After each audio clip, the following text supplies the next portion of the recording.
Why do the people closest to us sometimes feel the most confusing to deal with? Why can relationships that once felt effortless suddenly feel like emotional minefields?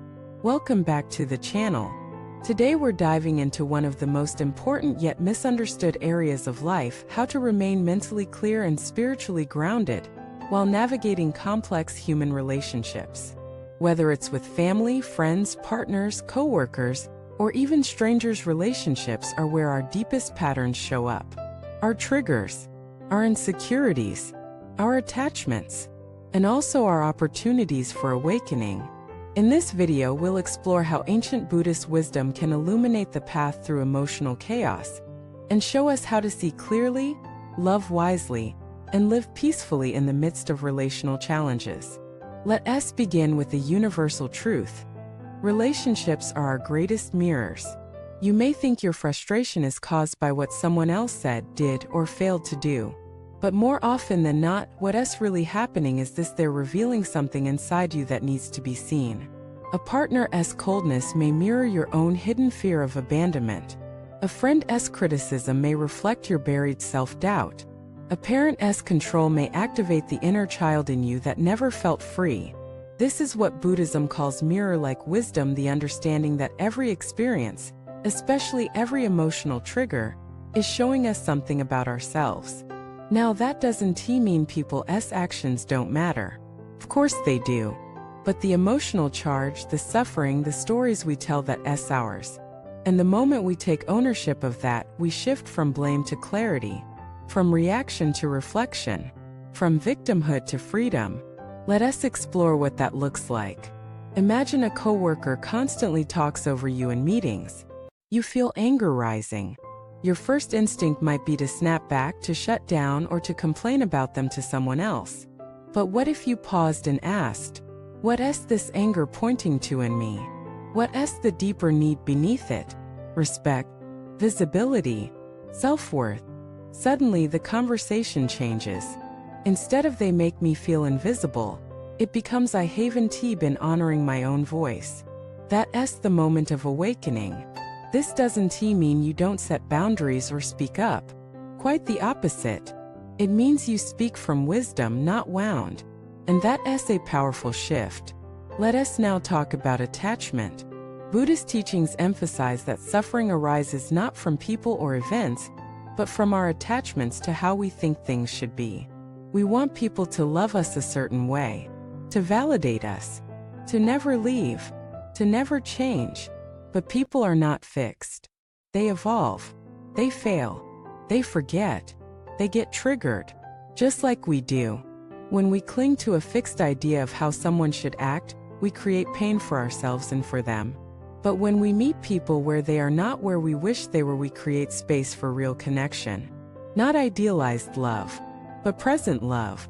Not fantasy intimacy, but honest intimacy. This kind of relating requires deep presence. It requires that we see the person, not just our idea of them, that we listen not just to their words, but to their fears, their needs, their inner world, that we let go not of the person, but of the illusion that they're here to complete us. Because the moment we stop using others to fill a void, we begin to truly love them, not out of need, but out of freedom. This is what Buddhist wisdom calls non-attached love. It's love that doesn't cling. Love that doesn't possess. Love that says, I honor you as you are. Even if you change, even if you walk away. This is not easy. It requires ego death. It requires inner strength. It requires that we find home within ourselves so we're not constantly searching for it in others. Let us take a moment to breathe that in. Because many of us were taught that love means sacrifice, that being close means being fused, that relationships mean losing ourselves. But true connection arises not from merging but from two whole beings meeting in truth. And that can only happen when we're grounded in who we are. When we know our values, our limits, our needs. When we can say yes with joy and no without guilt. When we can stay open without collapsing. This kind of presence is rare, but it's possible, and it's powerful. Let us explore boundaries. In Buddhism, the concept of right effort is about knowing where to place your energy and where to stop. This also applies to relationships. Setting boundaries is not rejection. It's clarity. It's saying, this is what I can hold. This is what I can't. This is where I meet you with love. This is where I protect my peace. Without boundaries, relationships become blurred. Resentments build. Unspoken expectations lead to inevitable disappointments. But when boundaries are rooted in compassion, not control, they create safety. Not just for you, but for the relationship itself. They say, I love you enough to be honest. I respect us enough to speak truth. And truth is the foundation of all conscious connection. Let us talk about communication. So often we speak from pain, not presence. We accuse, defend, withdraw, manipulate. But Buddhist mindfulness invites us to pause, to ask, am I speaking from clarity or from a triggered wound? To breathe before we speak, to feel before we react, to listen before we respond. And in doing so, we create the space where true dialogue can happen, where hearts can meet beyond ego, where understanding becomes possible. This is especially important in conflict, because conflict is not the enemy. Avoidance is. When handled with awareness, conflict becomes a doorway not to separation, but to deeper connection. It reveals the unseen, the unspoken, the unmet needs. And if both people are willing to stay, to breathe, to stay rooted in presence, rather than panic, then even the hardest conversations can become healing. Let us turn inward now, because the most complex relationship you'll ever navigate is the one you have with yourself. Every criticism you fear from others, how much of it is already in your own head? Every pattern you repeat with others, how much of it started in childhood? Every abandonment you fear, how often are you abandoning your own truth just to keep the peace? This is why inner work is not separate from relationships, it is the foundation. The more you know yourself, the less you project onto others. The more you love yourself, the less you demand from others. The more you trust yourself, the less you control others. And the more you forgive yourself, the more compassionate you become with everyone else. Relationships then stop being tests and start becoming teachers, each one showing you more of who you are, who you're becoming, and what still needs to heal. Even the painful ones, especially the painful ones, because sometimes the ones who trigger you most are the ones who awaken you most.